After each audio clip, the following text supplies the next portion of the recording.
ایک مرتبہ جنگل بیابان میں مجھے رات ہو گئی، ہر طرف سناٹا طاری تھا اور دور دور تک آبادی کا نام و نشان نہ تھا۔ جب آدھی رات گزر گئی تو اچانک ایک سمت سے گدھے کے چیخنے کی آواز آنے لگی۔ خدا کی قسم صبح تک وہ آواز مجھے سنائی دیتی رہی۔ نیند مجھ سے کوسوں دور تھی۔ میں نے وہ رات جاگ کر گزاری۔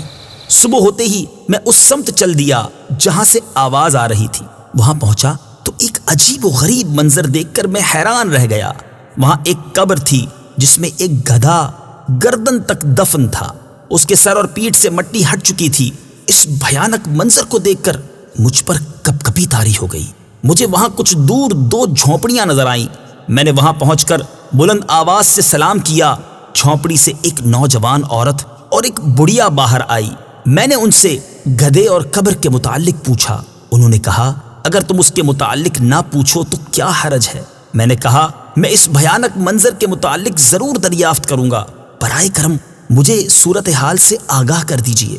عورت نے کہا اچھا اگر تم سننا ہی چاہتے ہو تو سنو۔ خدا کی قسم وہ گدھا جو تم نے قبر میں دفن دیکھا وہ میرا شوہر اور اس بڑھیا کا بیٹا تھا۔ قسم ہے اس ذات کی جس نے گزشتہ رات تمہیں یہ منظر دکھایا، میرا یہ شوہر اپنی ماں کا بہت زیادہ نافرمان تھا۔ میں نے اس سے زیادہ ماں کا نافرمان دنیا میں کوئی نہیں دیکھا۔ جب بھی اس کی ماں اسے کسی بری بات سے منع کرتی تو وہ اس سے اس طرح بد کلامی کرتا اور کہتا دفع ہو جاؤ، کیا گدھی کی طرح چیخو پکار کر رہی ہے، جا مجھے تیری بات نہیں سننی۔ آخر کار دکھیاری ماں نے تنگ آ کر کہا اللہ تعالیٰ تجھے گدھے کی طرح بنا دے۔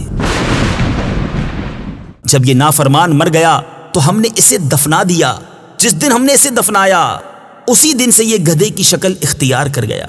ماں کا نافرمان اور اپنی ماں کو گدھی کہنے والا اب روزانہ اپنی قبر میں گدھے کی طرح چیختا ہے اور ہر رات اس کی قبر سے یہ آواز سنائی دیتی ہے۔